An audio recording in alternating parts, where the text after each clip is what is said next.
ये विद्यार्थियों, कक्षा 7 की गणित अध्याय 5 रेखा और कोण, जिसकी प्रश्नावली 5.1, जिसका आज हम सेकंड पार्ट यहाँ देखेंगे। यानी कि पहले वीडियो भाग में हमने प्रश्न 1 से 6 तक हल कर लिए थे। आज हम इसमें प्रश्न संख्या 7 से और आगे के प्रश्नों को हल करेंगे। तो देखिए, सबसे पहले प्रश्न संख्या 7 हमें दिया है, क्या ऐसे दो संपूरक हो सकते हैं यदि उनमें से दोनों क्या हो, न्यून कोण है, अधिक कोण है या समकोण है। तो यहाँ हमें बच्चों 3 प्रश्न इसमें पूछे गए हैं। देखिए, सबसे पहले तो आपको ये संपूरक समझना बहुत ज़रूरी है। आपको पहले भी बता चुका हूँ मैं, और फिर एक बार आपको बता देता हूँ। संपूरक कोण जिनका योग कितना होता है, 180 डिग्री होता है, वो संपूरक कहलाते हैं। यानी कोई भी दो कोण जिनका योग 180 डिग्री हो, वो संपूरक कोण होते हैं। तो यहाँ हमें दिया है कि न्यून कोण है यदि दोनों कोण, ऐसे दो कोणों का एक युग्म है जो कैसे हो, न्यून कोण हो। तो न्यून कोण दोनों अगर हैं तो बच्चों वो दो न्यून कोण मिलकर के 180 डिग्री नहीं हो सकते। इसलिए न्यून कोण का जो युग्म है वो संपूरक नहीं होता है। तो इसके उत्तर में हम क्या लिखेंगे, नहीं। यही मैं इसका उत्तर लिख देता हूँ इसके सामने, नहीं। अब क्यों नहीं, कारण सहित दिखना है। क्योंकि दो न्यून कोणों का योग, क्योंकि दो न्यून कोणों का योग सदैव क्या होता है, सदैव 180 डिग्री से कम होता है। ये तो हो गया आपका पहले का आंसर। आगे पूछा है अधिक कोण। अगर वो दोनों कोण कैसे हों, दो कोण संपूरक हो सकते हैं यदि वो अधिक कोण है, तो ऐसे नहीं हो सकते। तो हम इसमें भी उत्तर क्या लिखेंगे, नहीं। क्योंकि दो अधिक कोणों का योग सदैव 180 डिग्री से अधिक होता है। बच्चों, क्या कारण हुआ, यहाँ तो 180 से कम हो गया, यहाँ 180 से अधिक हो गया। इसलिए दोनों ही, यानी दो न्यून कोण भी संपूरक नहीं हो सकते, दो अधिक कोण भी संपूरक नहीं हो सकते। ठीक है। अब आपको पता है न्यून कोण हमेशा 90 डिग्री से कम होता है, 0 से लेकर 90 डिग्री तक, 90 डिग्री से कम तक का होता है। ठीक है, 90 डिग्री पर तो समकोण हो जाता है। तो आप देख लीजिए, मान लीजिए 89 ही है कोई कोण और दूसरा भी 89 है, तो ये 180 होंगे ही नहीं। कितने होंगे, 178 डिग्री होंगे, इतने होंगे ना। जबकि हमें क्या चाहिए, 180 डिग्री। समझ गए। अब दो अधिक कोण क्या होते हैं बच्चों, 90 डिग्री से ऊपर और 180 डिग्री से कम वाले। अब 90 से ऊपर हम चाहे 91 माने, चाहे हम 179 माने। अगर दो अधिक कोण जब हम जोड़ते हैं तो निश्चित रूप से वो 180 डिग्री से अधिक हो जाते हैं। तो ये भी हमारे, क्योंकि सदैव इनका योग 180 डिग्री से अधिक होता है, इसलिए दो अधिक कोणों का जो युग्म है वो भी संपूरक नहीं हो सकता, न्यून कोणों का भी नहीं हो सकता। अब तीसरा प्रश्न इसने दिया है कि समकोण है, यदि दोनों कोण कैसे हैं, समकोण है। तो समकोण का मतलब क्या है बच्चों, 90 डिग्री, और दूसरा समकोण भी क्या है, 90 डिग्री। दोनों का हम योगफल करते हैं तो क्या आता है, 180 डिग्री। तो हमें क्या चाहिए, 180 डिग्री, क्योंकि संपूरक कोणों का योगफल तो कितना होता है, 180 डिग्री होता है। इसलिए ये हो सकता है, हो नहीं सकता, होगा। तो हम यहाँ क्या लिखेंगे, हाँ। इसका आंसर लिख रहा हूँ, हाँ। क्योंकि दो समकोणों का योग सदैव क्या होता है, सदैव 180 डिग्री होता है, 180 डिग्री होता है। इसलिए ये क्या होंगे, ये संपूरक होते हैं। ठीक है, ये आपका हो गया बच्चों प्रश्न नंबर 7। अब देखिए प्रश्न संख्या 8। प्रश्न संख्या 8 में क्या दिया है, एक कोण 45 डिग्री से बड़ा है, यानी मैं लिख रहा हूँ एक कोण 45 डिग्री से बड़ा है, ठीक है। क्या इसका पूरक कोण 45 डिग्री से बड़ा है अथवा 45 डिग्री के बराबर है अथवा 45 डिग्री से छोटा है। देखिए ये आपका प्रश्न का पार्ट है, आप इसे समझिए। पहले एक कोण आपको दिया गया है जो 45 डिग्री से बड़ा है। आप सपोज करिए कि यहाँ पर एक कोण दिया गया है, ये आपको एक कोण दिया गया है जो कितने डिग्री का है, 45 डिग्री का है। 45 डिग्री है, लेकिन जो कोण आपको दिया गया है वो 45 डिग्री से बड़ा है, इससे क्या है वो बड़ा है, ठीक है। अब समझना आप इसको, यहाँ तो आप इसे भूल जाइए 45 डिग्री है, क्योंकि 45 और 45 डिग्री के तो बराबर वाले हो जाता, वो पूरक हो जाता। अब इसको समझने से पहले हमको एक चीज़ और यहाँ पर लिखनी है कि देखिए दो पूरक कोणों का योग 90 डिग्री होता है। जैसे हमने पहले 7वें प्रश्न में देखा कि दो संपूरक कोणों का योग 180 डिग्री होता है, तो दो पूरक कोणों का योग 90 डिग्री होता है। ये आपको याद रखनी है, अपने दिमाग में रखनी है, तभी आप इस प्रश्न को समझ पाएंगे। अब एक कोण तो 45 डिग्री से बड़ा है, ये तो हमें प्रश्न पार्ट दिया गया है, प्रश्न का पार्ट है। अब यहाँ इसमें पूछा गया है वो क्या है कि क्या इसका पूरक कोण 45 डिग्री से बड़ा है, यानी दूसरा कोण भी 45 डिग्री से बड़ा हो सकता है। बच्चों कैसे होगा, 45 डिग्री से बड़ा तो एक पहले ही है, और दूसरा भी अगर 45 डिग्री से बड़ा है तो ये तो 90 डिग्री से ऊपर चले गए, इसलिए 45 डिग्री से बड़ा अगर दूसरा कोण है तो वो नहीं होगा।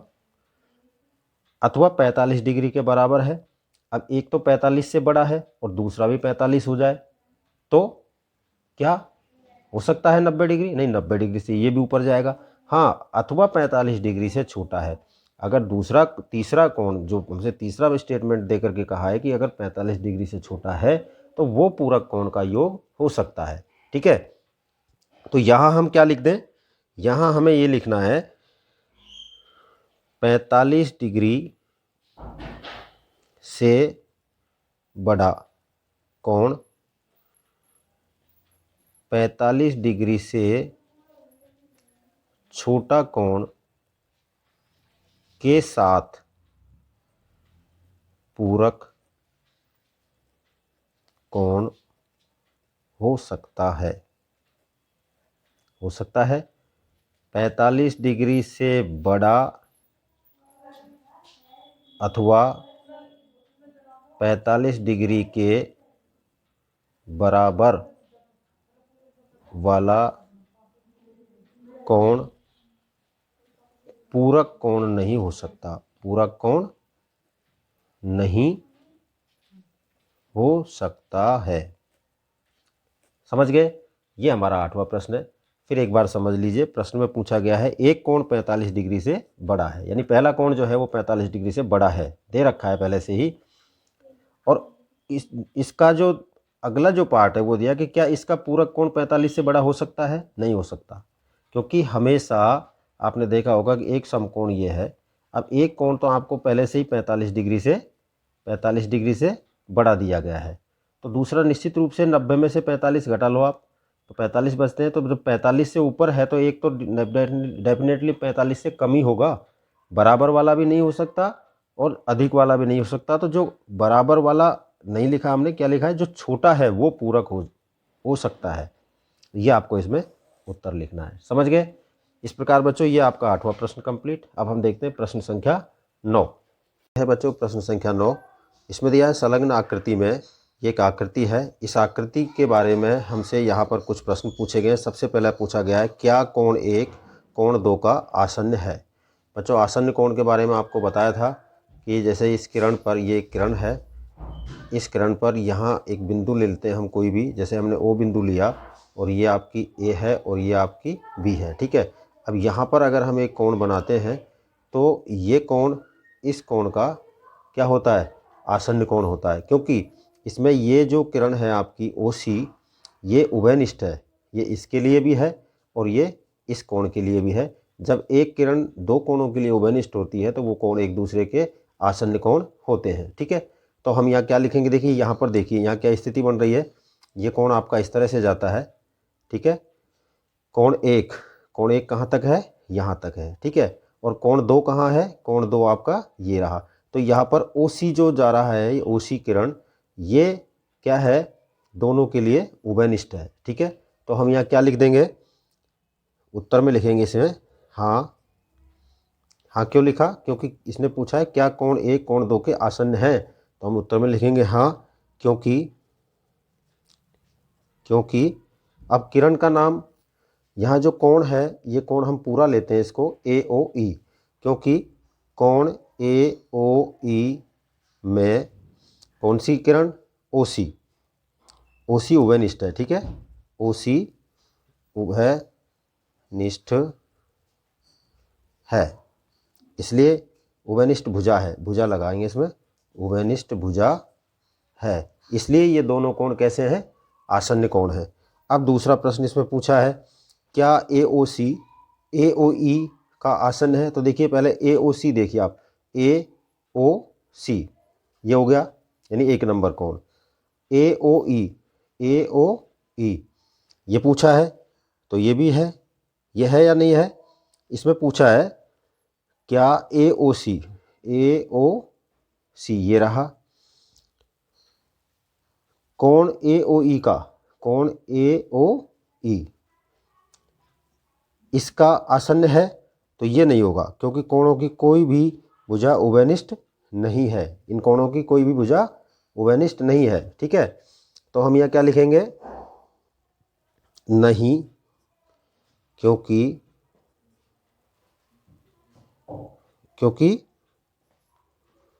कोणों की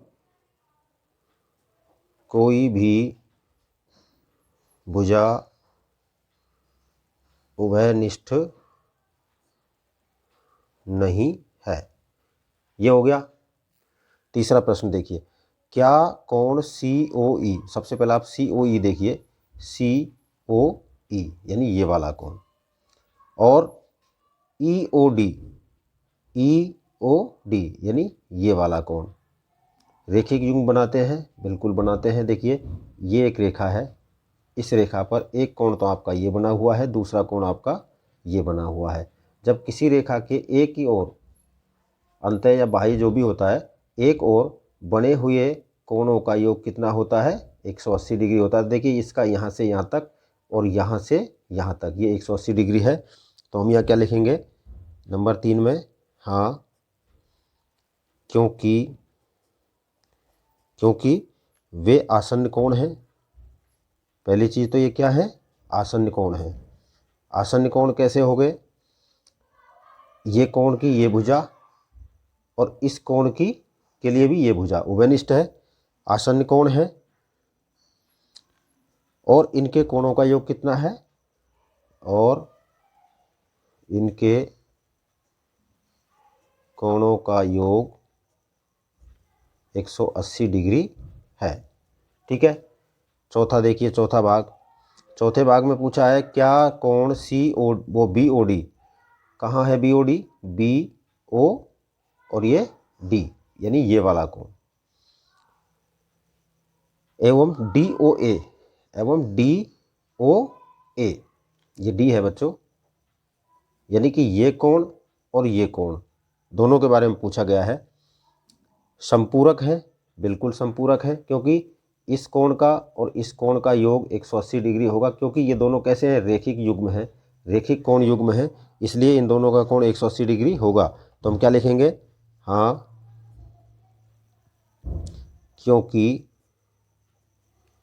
इनके कोणों का योग, क्योंकि इनके कोणों का योग 180 डिग्री है, अतः क्या पूछा है, संपूरक है, अतः ये दोनों कोण कैसे हैं, संपूरक कोण है, ठीक है। ये आपको लिखना है इसमें।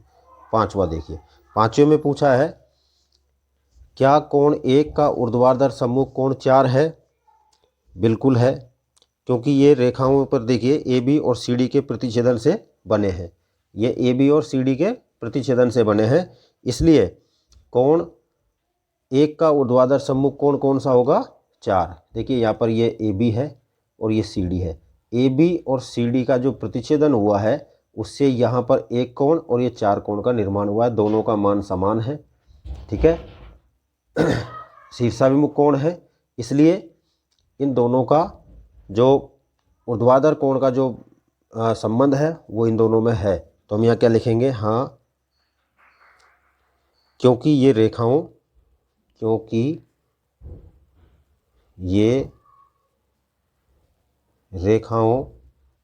AB और CD के प्रतिच्छेदन से बने हैं। ये हो गया छठा भाग। छठे भाग में क्या पूछा है? कोण 5 का ऊर्ध्वाधर सम्मुख कोण क्या है? कोण 5 कहाँ है? ये रहा। तो कोण 5 का ऊर्ध्वाधर 2 और 3 में से आप नहीं लिखेंगे, आप लिखेंगे COP। क्या लिखेंगे? कोण COP। देखिए, क्योंकि यहाँ पर ये AB और ये CD, तो 5 के बराबर आप देख रहे हैं COB है। तो यहाँ क्या लिखेंगे हम? कोण 5 का ऊर्ध्वाधर सम्मुख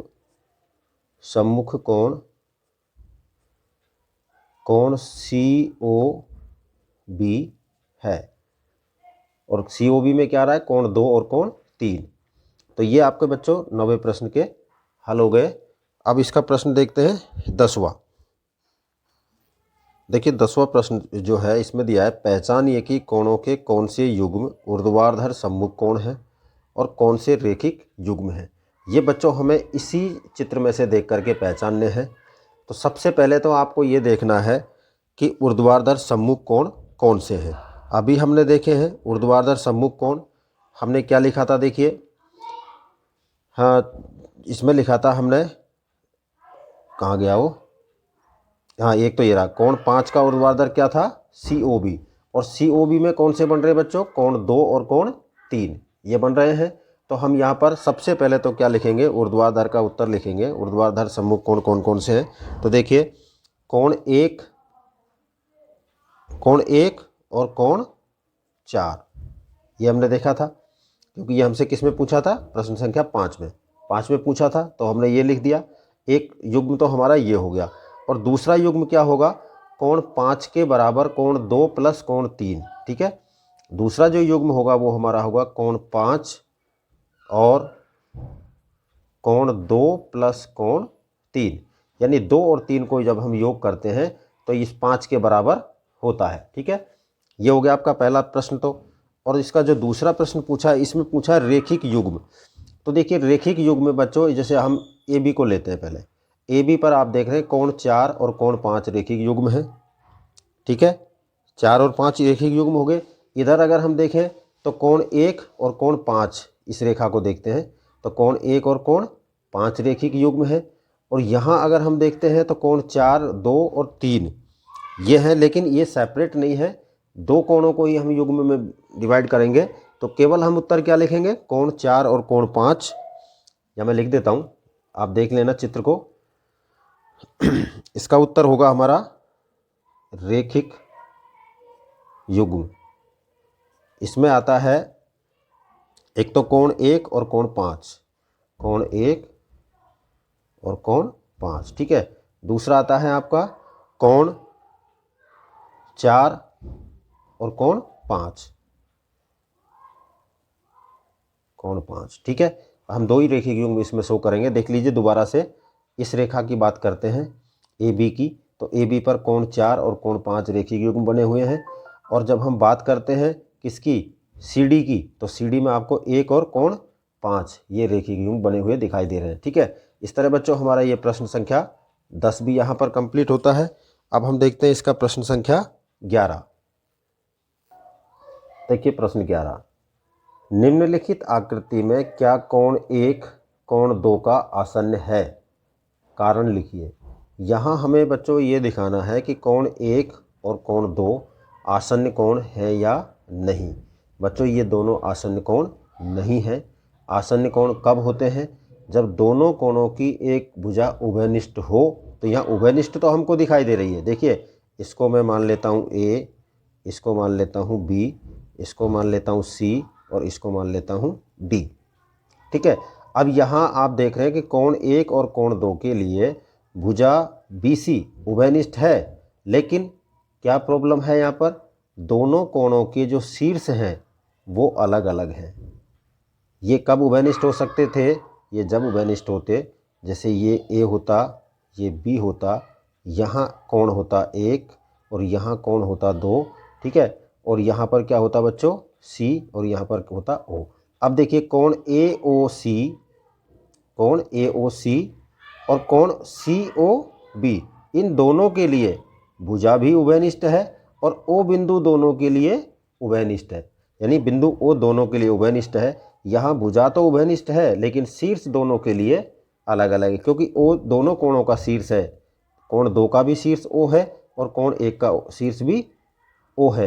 लेकिन यहाँ पर कोण 1 का शीर्ष B है और कोण 2 का शीर्ष क्या है? C है। इसलिए ये क्या नहीं हो सकते? आसन्न कोण नहीं हो सकते। हम यहाँ पर कारण लिखेंगे, कोण 1 और कोण 2 आसन्न कोण नहीं है। क्या नहीं है? आसन्न कोण नहीं है। ये हल है इसका। ठीक है, चित्र सहित मैंने आपको समझा दिया है। कोण 1 और कोण 2 आसन्न कोण नहीं है, क्योंकि कारण भी मैंने आपको भी बताया है, क्योंकि इनके ये जो कोण है, यहाँ लिख रहा हूँ, क्योंकि इन दोनों कोणों के शीर्ष कैसे हैं? अलग अलग बिंदु हैं। अलग अलग बिंदु हैं। अतः कोण 1 कोण 2 का आसन्न नहीं है। ठीक है, ये आपका 11वां प्रश्न हो गया। अब देखते हैं प्रश्न 12 के। प्रश्न 12 में बच्चों हमें यहाँ पर 2 आकृति दी गई है। एक आकृति ये है और एक आकृति ये है। ये हमारी फर्स्ट नंबर आकृति है और ये हमारी सेकंड नंबर आकृति है। ठीक है, इसमें दिया है कि निम्नलिखित में प्रत्येक में, ये निम्नलिखित जो आकृति दी गई है, इनमें से प्रत्येक में कोण x, y और z के मान ज्ञात कीजिए। तो हम सबसे पहले लेते हैं पहली आकृति को। ठीक है, फर्स्ट नंबर। देखिए यहाँ आप संबंध देखिए, यहाँ ये 2 किरण हैं। एक किरण आपकी ये है, आप इन्हें नाम दे सकते हैं इस तरह से। ये आपका A और ये B, ये आपका C और ये D। यानी AB और CD दोनों किरण एक दूसरे को यहाँ इस O बिंदु पर प्रतिच्छेद करती हैं।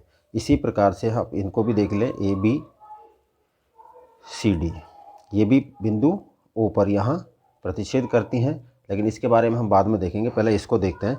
अब यहाँ देखिए, एक कोण हमें ये 55 डिग्री दिया गया है। तो बच्चों 55 डिग्री के बिल्कुल सम्मुख कोण कौन सा है? ऊर्ध्वाधर सम्मुख कोण x है। ठीक है, तो हम यहाँ पर x का मान क्या लिख सकते हैं? x बराबर 55 डिग्री। 55 डिग्री हो गया। क्यों हो गया? क्योंकि ये क्या है? ऊर्ध्वाधर सम्मुख कोण है। यहाँ आप लिख सकते हैं, आप ऊर्ध्वाधर सम्मुख कोण अभी पिछले प्रश्न में देख चुके हैं, ऊर्ध्वाधर सम्मुख कोण। ठीक है, तो आपका x का मान हो गया। अच्छा, अब देखिए AB एक रेखा है। AB क्या है? एक रेखा है। हम यहाँ पर इस पर x और y 2 कोण हैं जो कैसे हैं? रेखिक युग्म हैं। ठीक है, तो यहाँ पर आप y का मान निकाल सकते हैं। अगर आप इसको नहीं लेते हैं तो आप यहाँ ले लीजिए CD। देखिए दिया गया है कि CD पर कोण AOC प्लस कोण AOD बराबर 180 डिग्री है। ठीक है, कैसे हैं ये? रेखिक युग्म है। क्या लिख सकते हैं हम इनको, रेखिक युग्म कोण लिख सकते हैं। ठीक है, अब इन दोनों का मान क्या होगा, 55 डिग्री। तो देखिए AOC क्या दिया है हमें, AOC 55 डिग्री। तो यहाँ लिखेंगे हम 55 डिग्री प्लस कोण AOD बराबर 180 डिग्री। ठीक है, अब कोण AOD बराबर 180 डिग्री माइनस 55 डिग्री, इसमें से इसको घटाएंगे तो हमको क्या मिलेगा, 125 डिग्री। अब 125 डिग्री किसका आया, AOD, AOD यानी AOD पर क्या है, Y। तो हम क्या लिख देंगे, Y बराबर 125 डिग्री, Y बराबर 125 डिग्री हो गया। अच्छा, अब क्या रह गया आपका Z। अब Y और Z ये दोनों कैसे हैं, ऊर्ध्वाधर सम्मुख कोण है। तो यहाँ लिख देंगे हम Y बराबर Z बराबर 125 डिग्री। कारण क्या है, क्योंकि ऊर्ध्वाधर सम्मुख कोण है। ठीक है, तो आपका X, Y और Z का हो गया। तो यहाँ Z बराबर भी क्या लिख देंगे आप, Z बराबर 125 डिग्री। ठीक है, हो गया। X, Y और Z तीनों के मान हो गए। किस सेकंड आकृति में बात करते हैं बच्चों। सेकंड आकृति में हम यहाँ पर देखते हैं कि ये CD एक रेखा है, इस पर कोण एक 40 डिग्री यानी कोण AOC बना हुआ है।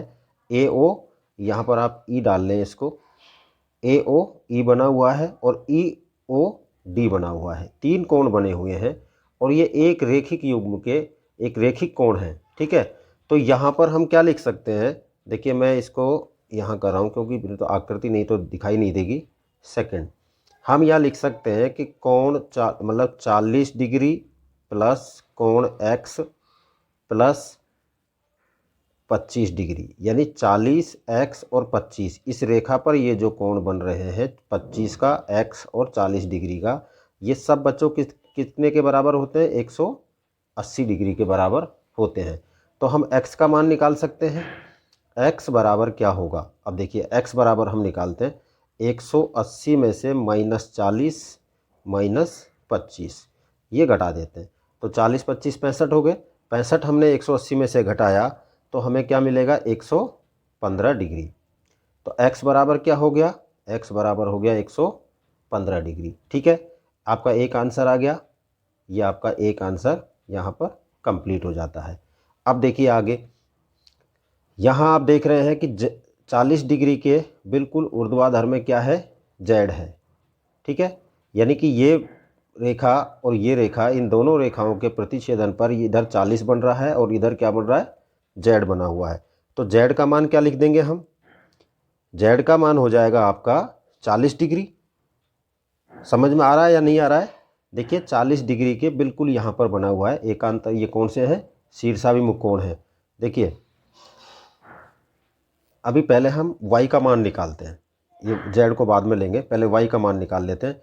देखिए Y, अब हम देखते हैं इस AB रेखा को। AB पर आप देख रहे हैं कि एक 40 डिग्री कोण बना हुआ है और एक Y बना हुआ है। तो हम यहाँ क्या लिख दें, Y प्लस 40 डिग्री बराबर 180 डिग्री, यानी कि ये दोनों भी कैसे हैं, दोनों आसन्न कोण हैं और दोनों एक रेखिक युग्म भी हैं। तो हम इनको क्या लिख देंगे, Y प्लस 40 डिग्री बराबर 180 डिग्री, क्योंकि रेखिक युग्म जो होते हैं वो कितने होते हैं, 180 डिग्री के होते हैं। ठीक है, अब देखिए Y बराबर क्या हो जाएगा, 180 डिग्री माइनस 40 डिग्री बराबर 140 डिग्री। तो Y का मान कितना हो गया आपका, 140 डिग्री हो गया। यानी अब ये कोण भी आपका कितना आ गया, 140 आ गया। ये कोण कितना था आपका, ये आया था 115 डिग्री। ठीक है, अब बात करते हैं CD की नीचे की तरफ। तो देखिए Z plus 140 degree, Z plus 140 degree, ये क्या था, Y, या फिर आप Z प्लस Y लिख लें। क्या लिख सकते हैं हम इसको, यहाँ पर Z प्लस Y भी लिख सकते हैं, क्योंकि यहाँ पर क्या था, Y था ना, वो सॉरी हाँ Z प्लस Z नहीं है, बराबर 180 डिग्री। ठीक है, 180 डिग्री हो गया। तो तो अब यहाँ पर आपके पास z बराबर क्या आएगा, देखिए z बराबर 180 डिग्री माइनस 140 डिग्री, क्या बचा आपको 40 डिग्री। मैं यहाँ z का मान आपको क्या बता रहा था 40 डिग्री, हमारी कैलकुलेशन से भी क्या आ रहा है 40 डिग्री आ रहा है। ठीक है, तो हम z बराबर क्या लिख देंगे, z बराबर 40 डिग्री। ये आपका एक और आंसर हो गया। ठीक है, x का मान हो गया, y का मान आपका ये 140 डिग्री हो गया, ये रहा, और z का मान 40 डिग्री हो गया। ठीक है, तो हम यहाँ पर सबका सेपरेट मान लिखेंगे। अब यहाँ लिख रहा हूँ, देखिए सेकंड, ये फर्स्ट तो आपका यहाँ तक हो गया, सेकंड के लिए है यहाँ x बराबर आया है हमारा कितना 115 डिग्री, y बराबर हमारा आया है 140 डिग्री, और z बराबर क्या आया है, z बराबर हमारा 40 डिग्री। ठीक है, ये आपके सेकंड के तीनों आंसर हो गए। अब यहाँ पर आपको रेखिक युग्म और ये और लिखने हैं। देखिए ये दोनों क्या हैं, रेखिक युग्म है। ठीक है, यहाँ पर ये भी क्या है, रेखिक युग्म है, ये आपको यहाँ पर लिखने हैं। ठीक है, इस तरह बच्चों हमारा ये 12वां प्रश्न कंप्लीट होता है। अब इसका प्रश्न देखते हैं 13वां। प्रश्न संख्या 13 बच्चों आपके सामने है। आप देखिए यहाँ पर हमको रिक्त स्थान दिए गए हैं, रिक्त स्थानों की पूर्ति कीजिए। यहाँ में पहले में दिया यदि दो कोण पूरक है तो उनके मापों का योग क्या होगा। पूरक कोण हमेशा 90 डिग्री का योगफल होता है पूरक कोणों का। तो आप 13वें प्रश्न का मैं आपको यहाँ पर सॉल्यूशन लिख रहा हूँ, 13वें प्रश्न का हल, जिसमें नंबर 1 में हमको क्या भरना है, खाली स्थान में 90 डिग्री भरना है। ठीक है, सेकंड देखिए, सेकंड में पूछा यदि दो कोण संपूरक हैं तो उनके मापों का योग, संपूरक 180 डिग्री के होते हैं, 180 डिग्री हो गया। थर्ड में देखिए, थर्ड में हमको पूछा है रेखिक युग्म बनाने वाले दो कोण कैसे होते हैं, संपूरक होते हैं, क्योंकि 180 डिग्री पर बनता है रेखिक कोण, तो इसमें हम लिखेंगे संपूरक कोण। कैसे होते हैं, संपूरक कोण होते हैं। चौथा देखिए, यदि दो आसन्न कोण संपूरक हैं तो वे कैसे होंगे, रेखिक युग्म होते हैं। क्या होते हैं, रेखिक युग्म। अभी आपको बताया था ना, जैसे इसी रेखा की हम बात करते हैं, यहाँ अलग से बना देता हूँ। जैसे मान लीजिए एक रेखा है, इस पर ये दो आसन्न कोण हैं। क्या पूछा है आपसे, यदि दो आसन्न कोण, आसन्न कोण का मतलब है कि दोनों का शीर्ष एक होना चाहिए, एक भुजा उभयनिष्ठ होनी चाहिए, तो ये दोनों कोण एक दूसरे के आसन्न कोण हैं। तो यहाँ पूछा है आपसे कि यदि दो आसन्न कोण संपूरक हैं, संपूरक है 180 डिग्री के हैं, ठीक है, तो वे क्या बनाते हैं, रेखिक युग्म बनाते हैं। तो हम चौथे में क्या लिख देंगे, रेखिक युग्म, ये लिख दिया। पांचवा देखिए, इसका पांचवा खाली स्थान में क्या, यदि दो रेखाएं एक दूसरे को एक बिंदु पर प्रतिच्छेद करती हैं तो ऊर्ध्वाधर सम्मुख कोण हमेशा बराबर होते हैं। हमने देखा है, आपको मैं फिर प्रश्न में बता देता हूँ। देखिए प्रश्न में यहाँ देख लीजिए आप, 55 और x के बराबर है 55, हमने यहाँ लिखा था, आपको ध्यान होगा, ऊर्ध्वाधर सम्मुख कोण। ठीक है, तो आमने सामने के कोण कैसे होते हैं, बराबर होते हैं। ठीक है, तो हमारा पांचवे का उत्तर क्या हो गया, बराबर।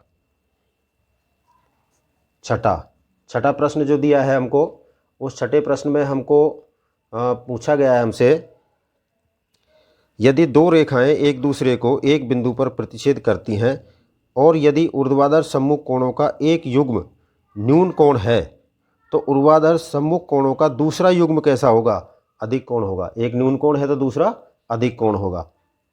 यहाँ लिखेंगे हम अधिक कोण लिखेंगे। अब कैसे होता है, देखिए ये दो रेखाएं हैं जो एक दूसरे को प्रतिच्छेद करती हैं, समझ लेना आप इसको। यहाँ ये कहता है कि ये वाली जो दो कोण हैं ये कैसे हैं, ये दोनों कोण न्यून कोण हैं और दोनों एक दूसरे के कैसे हैं, ऊर्ध्वाधर सम्मुख कोण है, ये इसके सम्मुख है। ठीक है, तो इसने कहा है कि इनका जो दूसरा जो युग्म होगा वो युग्म कैसा होगा, तो दूसरा युग्म बच्चों हमारा ये कैसा होगा, अधिक कोण होगा। कैसा होगा, अधिक कोण। क्यों होगा, क्योंकि देखिए ये एक रेखिक युग्म है, जब ये न्यून कोण है तो ये अधिक कोण होगा, क्योंकि एक न्यून कोण और एक अधिक कोण मिलकर के क्या बनाते हैं, सरल कोण, यानी 180 का योग होता है, ऐसे ही इनका होता है। ठीक है, तो इस प्रकार से आपका ये 13वां प्रश्न कंप्लीट हो गया। अब हम देखते हैं इसका प्रश्न संख्या 14 है। देखिए 14वां प्रश्न हमारा ये है बच्चों, इसमें हमें दिया है, ये प्रश्न दिया गया है कि संलग्न आकृति में निम्नलिखित कोण युग्मों को नाम दीजिए। ये आपसे पूछे गए हैं, ये संलग्न आकृति है। इसमें ऊर्ध्वाधर सम्मुख अधिक कोण पूछा गया है, ऊर्ध्वाधर सम्मुख अधिक कोण। तो देखिए AOD ये अधिक कोण है एक तो, और दूसरा कौन सा हो जाएगा BOC। ये ऊर्ध्वाधर है, यानी कि AOD के बिल्कुल सामने कौन सा है BOD। तो आप इसमें क्या लिखेंगे, कोण AOD और दूसरा बराबर में क्या आ जाएगा, कोण BOC। ठीक है। दूसरा प्रश्न देखिए, आसन्न पूरक कोण। आसन्न पूरक कोण में AOB, एक तो AOB ये हो गया, और दूसरा आपका हो जाएगा AOE। ये दोनों AOD और सॉरी AOB, ये B है, AOB और ये दोनों, क्योंकि इन दोनों में एक आसन्न भुजा कैसी है, ये भुजा कैसी है, उभयनिष्ठ है।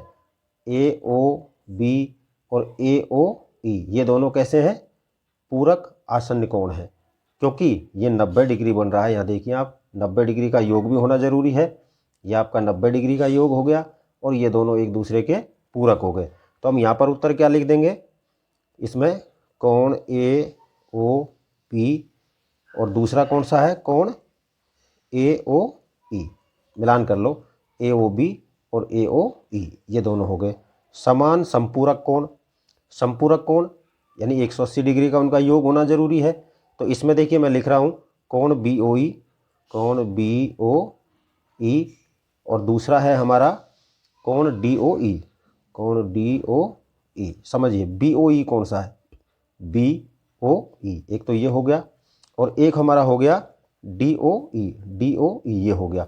दोनों का एक रेखिक युग्म भी बनाते हैं, और दोनों का योग जब हम देखते हैं तो कितना होता है, 180 डिग्री हो जाता है। ठीक है। अब देखते हैं क्वेश्चन नंबर इसका 4। देखिए चौथा भाग में पूछा गया है असमान संपूरक कोण। संपूरक कोण का योग होता है 180 डिग्री। अब हमें यहाँ पर ऐसे कोणों के नाम लिखने हैं जिनका योग 180 डिग्री नहीं होना चाहिए, तभी वो असमान संपूरक कहे जा सकते हैं। तो देखिए हम सबसे पहले ए से शुरू करते हैं। AOE और EOC ये दोनों कौन हैं, ये दोनों संपूरक हैं एक दूसरे के। देखिए ये पूरा 180 डिग्री का कोण बन रहा है यहाँ पर, जिसमें से एक कोण ये हो गया और एक कोण ये हो गया, लेकिन ये असमान है। ये अधिक कोण बन रहा है और ये न्यून कोण बन रहा है, इसलिए एक युग्म तो हमारा क्या हो गया, कोण AOE और कोण EOC। समझ लेना बच्चों, यहाँ असमान इनको इसलिए कहा गया है क्योंकि समान संपूरक तो वो होते हैं जो 90-90 डिग्री के होते हैं, और यहाँ पर एक न्यून कोण है और एक कैसा है, अधिक कोण है। समझ गए, एक युग्म हो गया। दूसरा युग्म देखते हैं, कोण AOD एक तो मैंने ये ले लिया, और दूसरा DOC, दूसरा हम क्या ले लेंगे, DOC, कोण DOC। देखो AOD और DOC, अब ये अधिक कोण है, ये न्यून कोण है, असमान हो गया। ठीक है। तीसरा, और इसी में लिखेंगे, और तीसरा युग्म जो बनाएंगे वो बनेगा हमारा कोण AOB का, AOB एक तो इसका, और एक यहाँ से लेकर यहाँ तक ये BOC का। तो देखिए कोण AOB और दूसरा बन गया हमारा कौन सा, कोण BOC का। एक कोण ये और दूसरा कोण ये, दोनों एक ही रेखिक युग्म में है और 180 डिग्री इनका योग है, लेकिन कैसे है, असमान है। ये अधिक कोण है और ये न्यून कोण है। तो ये तो हो गए हमारे असमान संपूरक कोण। अब देखना है हमें पांचवें में आसन्न कोण जो रेखिक युग्म नहीं बनाते। ऐसे आसन्न कोण देखने हैं जो रेखिक युग्म नहीं बनाते हैं। ठीक है। देखिए पांचवा भाग, आसन्न कोण जो रेखिक युग्म नहीं बनाते। बच्चों रेखिक युग्म वो होता है, कई बार मैं आपको बता चुका हूँ, फिर बता रहा हूँ, इस तरह से कोई कोण बने तो ये रेखिक युग्म होता है। अब हम एक दूसरे का आसन्न कोण तो इसमें देखेंगे। आसन्न कोण क्या होता है, जिसका एक शीर्ष दो कोण ऐसे हों जिनका शीर्ष समान हो और उनकी एक भुजा उभयनिष्ठ हो। भुजा कैसी हो? उभयनिष्ठ। दोनों कोणों का शीर्ष एक हो और उनकी भुजा उभयनिष्ठ हो, यानी कि ये शीर्ष इस कोण के लिए भी इस कोण के लिए भी है, और ये भुजा, ये जो भुजा है ये इस कोण के लिए भी है और इस कोण के लिए भी है। ठीक है। अच्छा, अब देखिए लिख रहा हूँ मैं यहाँ पर, उत्तर लिखता हूँ इसका। कोण ए ओ बी और दूसरा हो जाएगा कोण ए ओ ई। समझिए आकृति में ए ओ बी और ए ओ ई, ये दोनों आसन्न कोण हैं, क्योंकि दोनों का शीर्ष क्या है? ओ, और ए ओ दोनों के लिए उभयनिष्ठ भुजा है, लेकिन रेखिक युग्म नहीं है। रेखिक युग्म कब होते? जब इस रेखा पर होता ये कोण। ठीक है, तो इसलिए ये रेखिक युग्म जब ये यहाँ होता ना, ये भुजा ना होकर के हम इस कोण को और इस कोण को रेखिक युग्म और आसन्न कोण दोनों कह सकते थे। ठीक है, तो एक तो हमारा ये हो गया। अब इसमें दूसरा देखते हैं, दूसरा समूह। एक तो हमारा युग्म ये हो गया, दूसरा देखिए कोण ए ओ ई और कोण ई ओ डी। देखिए ए ओ ई कौन सा है? ए ओ ई, एक तो ये हो गया, और एक ई ओ डी। दोनों आसन्न है, ये भुजा दोनों के लिए उभयनिष्ठ है, इसके लिए भी और इसके लिए भी। शीर्ष ओ हो गया, लेकिन रेखिक युग्म नहीं है, तो एक आपका युग्म ये हो गया। तीसरा युग्म देखिए, और तीसरा युग्म क्या हो जाएगा? कोण ई ओ डी और डी ओ सी हो जाएगा, या सी ओ डी बोल सकते हैं हम इसको, ई ओ डी और कोण डी ओ सी या सी ओ डी। देखिए इसका ये हो गया कोण, और ये कोण एक ये हो गया। शीर्ष दोनों का ओ है, इस कोण के लिए भी और इस कोण के लिए भी ये भुजा कैसी है? उभयनिष्ठ है। तो समझ गए?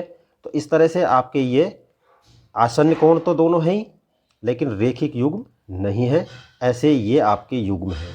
तो 3 युग्म इसमें बनते हैं आपके, 3 ही युग्म आपके इसमें बने हुए हैं। ठीक है, इस तरह बच्चों हमारा ये 14वां प्रश्न यहाँ पर समाप्त होता है, और इसी प्रश्न के साथ हम इस वीडियो को यहीं पर पूरा करते हैं। आपकी प्रश्नावली 5.1 यहाँ पर पूरी होती है। उम्मीद करता हूँ बच्चों सभी प्रश्न आपको समझ में आए होंगे, और जो आकृतियाँ दी गई हैं उनके माध्यम से आप प्रश्नों को समझने का प्रयास करें। सभी प्रश्न आपको समझ में आ जाएंगे। Thank you.